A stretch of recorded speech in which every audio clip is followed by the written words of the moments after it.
ఇప్పుడు మీరు ఇంత పరిభ్రమణ చేశారు హ్మ్. ఈ ఆధ్యాత్మిక మార్గంలో. హ్మ్.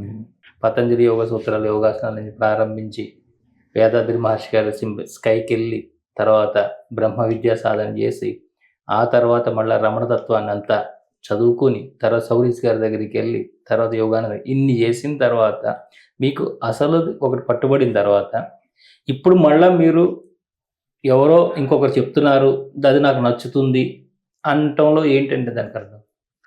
అంటే మనకేంటంటే అనుభవం కల వాళ్ళు చెప్పినప్పుడు ఏమవుతుందంటే మనకి హత్తుకుపోతుంది.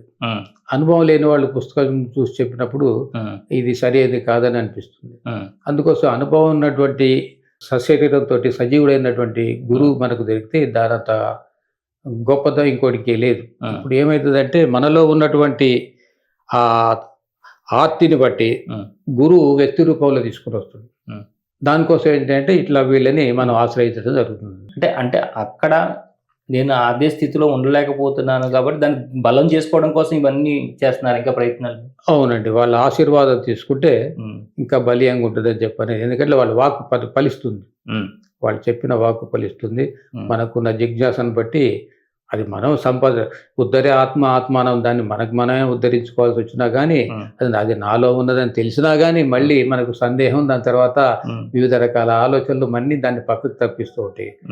నువ్వే ఆత్మస్వరూపాన్ని అయినప్పుడు ఇంకా నీకు మళ్ళీ అదే దాన్ని ఒప్పుకోక ఇంకా మళ్ళీ మిగతా వాడు చూస్తున్నాం అంటే ఏమైందంటే మనకు ఒక రకంగా విశ్వాసం లేకపోవడం అనేది పూర్తి విశ్వాసం, విశ్వాసం అనేది పూర్తి విశ్వాసం లేకపోవడం అనేది, దాని తర్వాత మన కర్మఫలాన్ని బట్టి కూడా అందులో అంతసేపు ఉండనియకపోవడం. ఎందుకంటే కర్మఫలం అనుభవించాలి కదా, అనుభవించడానికి కూడా మన్ని దాన్ని పక్కకు తప్పిస్తుండే దాన్ని. అంటే ఇప్పుడు పాపారావు గారి గురించి చుట్టుపక్కల అందరికీ తెలిసింది, ఇట్లా వారు ఒక బ్రహ్మజ్ఞానాన్ని పొంది ఉన్నారు, ఒక స్థితిలో ఉన్నారు. కాబట్టి వారి దగ్గరికి వెళ్ళి మన సందేహాలకి ఏదైనా చెప్దామని ఎవరన్నా వచ్చి మీ దగ్గరికి వచ్చి మీరు నేను అనేది సత్యం దాన్ని నువ్వు తెలుసుకొని చెప్తున్నారంట కదా. ఇప్పుడు నేను అనేది నేను ఏ విధంగా తెలుసుకోవాలా, నాకు ఏ విధంగా తెలియజేస్తానని అడిగితే మీరు ఎట్లా చెప్తారు? నేనంటే ఏమనుకుంటున్నారు మీరు? మీ గురించి చెప్పండి. నేనంటే నేనే అనుకుంటున్నాను. మీరు ఈ శరీరం 6 అడుగుల శరీరం, దాని తర్వాత ఫలానా నా కలర్ ఇది, నేను నా వృత్తి ఇది, నా అడ్రస్ ఇది అని చెప్పని అనుకుంటున్నారు కదా. ఈ శరీరాన్ని మీరు నేను అనుకుంటున్నారు. ముందు ఫండమెంటల్ ఏంటంటే నేను తెలుసుకోవాలంటే ఈ శరీరం నేను కాదనే సంగతి తెలుసుకోవాలి. బాబు ఈ శరీరం నువ్వు కాదని చెప్పారంటే ఎవరికి అర్థం కాదు ఆ విషయం. అయితే నేను చెప్పేది ఏంటంటే నాది అన్నదానికి ప్రతిదానికి ఓనర్ ఉండదు. ఉదాహరణకి ఈ బుక్ ఉన్నది, ఇది ఈ బుక్ మీది, లేదా ఈ బట్టలు మీవి, వీటిని ఈ బట్టలు మీరు వేసుకున్నారు కాబట్టి నావి అన్నారు అంటే ఆ బట్టలకు మీరు ఓనర్. అదే మాదిరిగా ఈ చేయవరది అన్నప్పుడు మీరేం చెప్తారు? నాది అంటారు. అయితే దీనికి అదే పదం వాడుతారు, దానికి అదే పదం వాడతారు. అంటే దీని ఓనర్ ఎవరు మరి? అప్పుడు ఈ లుంగి షర్టు ఓనర్ మీరైనప్పుడు ఈ చెయ్యి ఓనర్ ఎవరు? నేను. ఈ నేనెవరు అంటే ఇది మరి నీకు పరికరాలు మాత్రమే కానీ నువ్వు కాదు, నాది అంటున్నావు కాబట్టి నువ్వు కాదు అది. కాబట్టి ఈ నేనెవరు అని చెప్పని మనకి ఆలోచన రావాలి. ఆలోచన కలిగినప్పుడు అది సరి అయిన పద్ధతి. ఈ ఆలోచనలు నేనెవరంటే నేనెవరో చెప్పండి అని చెప్పినప్పుడు దీనికి ఏంటంటే యతో వాచ నివర్తంతే అప్రాప్య మనసా సహా అని చెప్పని మనకి ఒక శ్లోకం భగవద్గీతలో అనమాట. అంటే ఎక్కడ మనస్సు వాక్కు అణిగిపోతుందో అక్కడ నేనున్నానంటే శ్రీకృష్ణ పరమాత్మ. అంటే యతో వాచ నివర్తంతే అప్రాప్య మనసా అంటే ఇప్పుడు వాక్కుకు మళ్ళీ ఏంటి? వాక్కుకు 4 అంచెలు ఉన్నాయి. పరా, పశ్యంతి, మధ్యమ, వైఖరి. వైఖరి అంటే ఏంటి? మీరు ఇప్పుడు మీడియా నడుపుతారు కాబట్టి ఈ విషయంలో మీ వైఖరి ఏంటి అని చెప్పి ఒక రాజకీయ నాయకుడిని కానీ ఎవరినైనా అడిగేటప్పుడు ఈ విషయంలో మీ వైఖరి ఏంటి అంటే వైఖరి అంటే వెల్లడి, బయటికి శబ్ద రూపంలో. వైఖరి తర్వాత ఏంటి? వైఖరి బయటికి కనిపిస్తుంది. దాని తర్వాత ముందు మీకు ఒక మాట అనాలంటే మీ మనసులో మీరు ఉండాలి. ముందు మీరు ఉండాలి. ఉన్న తర్వాత మీకు నేను ఈ మాట మాట్లాడాలనే ఆలోచన రావాలి. ఆలోచన వచ్చిన తర్వాత మీరు మాట్లాడాలంటే ఆర్గన్స్ కదిలియాలి. గొంతు నుంచి స్వరపేటిక నుంచి నాలుక కదిలిస్తూ, పళ్ళకు తగిలిస్తూ, మాటలు పెదాలు కలుపుతూ శబ్దాన్ని బయటికి వదలాలి. ఇది 4 అంచెలుగా మనకు బయటకు వస్తుంది. అది ఎంతసేపట్లో జరుగుతుంది? ఫ్రాక్షన్ ఆఫ్ సెకండ్లో జరుగుతుంది. ఇప్పుడు నేను మాట్లాడేది కూడా నా మనసులో పుడుతుంది, మీతో మాట్లాడుతున్నాను. ఇప్పుడు నేను ఎక్కడున్నా అని చెప్పానంటే దానికి వెనకాల ఉన్నా. ఎక్కడి నుంచి అయితే వాక్కు పుడుతుందో, ఎక్కడైతే ఆలోచన పుడుతుందో అక్కడ నేనున్నా. అంటే మనసులో పరాకి ముందు పరాకి ముందున్నా. కాబట్టి ఇప్పుడు ఏంటంటే మనం ఆ స్థితికి చేరుకోవాలంటే మీకు చిన్న ఒక 2 నిమిషాల ఎక్సర్సైజ్ చెప్తాను మీకు. మీరు నేను అనండి. నేను. ఇదేంటి వైఖరి. ఇప్పుడు ఈ నేనుని నాలుకతో జపం చేయండి. ఇప్పుడు ఆర్గన్స్ దీన్ని ఇదేం చేస్తున్నాం, వైఖరిని తీసేసి బయటికి శబ్దం రాకుండా నాలుకతోటి మనం జపం చేస్తున్నాం. ఒక 2-3 సార్లు నేను నేను అనుకోండి. ఇప్పుడు ఈ పర పశ్చంతి మధ్యాన్ని కూడా తీసేద్దాం. పశ్చంతిలోకి వెళ్దాం. పశ్చంతిలో ఏంటంటే మనసులో మీరు నేను నేను అని ఒక 4 సార్లు జపం చేయండి. ఆర్గన్స్ కదిలియట్లే అండి, మనసులో అనుకున్నారు. ఇప్పుడు నేను అని అనబాకండి. నేను అని అనకుండా ఉండండి, మీరుగా ఉండండి.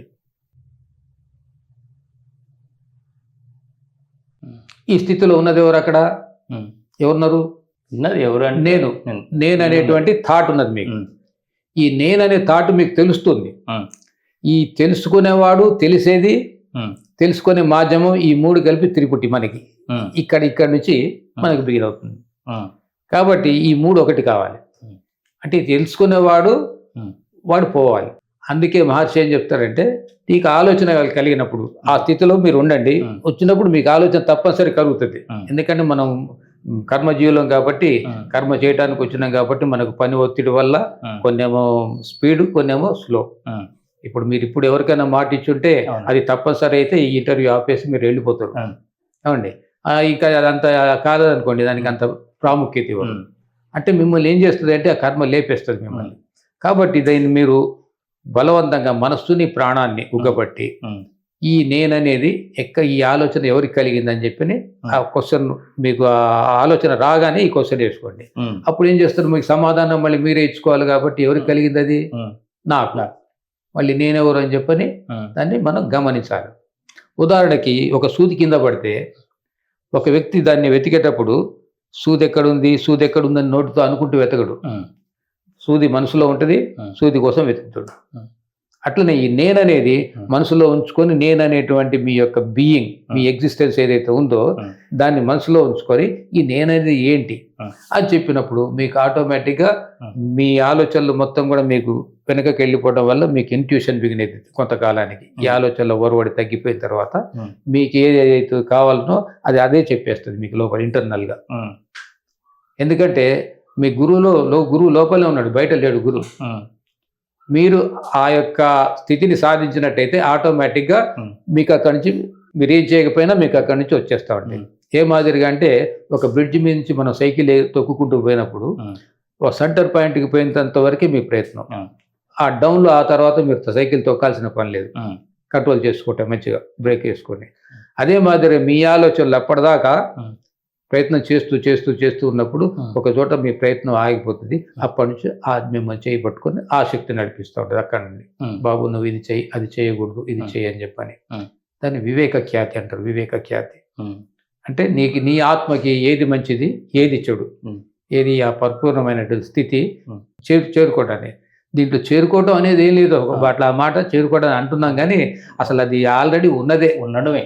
అసలు ఒక మాట చెప్తే మీరు ఆల్రెడీ ఉన్నదాన్ని మిమ్మల్ని మీరు నేనున్నానా అని చెప్పి అంగీకరించుకోవటమే. నాకు తెలిసి మిమ్మల్ని మీరు అంగీకరించటమే ఆత్మస్థితి. ఆ స్థితి సిద్ధి పొందేంత వరకు ఇది కంటిన్యూ చేయాలి. ఇప్పుడు నేను పాపారావుని, నేను టైలర్ని అనేటువంటిది మీరు నిద్రలో అడిగినా నేను చెప్పగలుగుతాను. లేదు ప్యాంట్ కట్ చేయండి అంటే టక 2 నిమిషాల్లో కట్ చేసి పడేస్తా. అదేమైంది, నాకు ఆ విషయంలో సిద్ధి పొందాను. ఆ విషయంలో ఆత్మ విషయంలో సిద్ధి పొందాలంటే ఎప్పుడు ఏ క్షణమైనా సరే నేను ఆ ఎరుకలో ఉండాలి. ఈ దేహం ఉన్నంత వరకు విదేహ ముక్తి. ఈ దేహం ఉన్నంత వరకు మనం అది చేయాల్సిందే, తప్పదు. ఎందుకంటే ఎక్కడైనా జారిపోవటానికి అవకాశం ఉంది. కాబట్టి దానికోసమే సాధన, కానీ వాస్తవంగా సాధన అవసరం లేదు అండి. ఆత్మజ్ఞానానికి మనకి ఇది చక్కటి సూట్ అయిన మార్గం.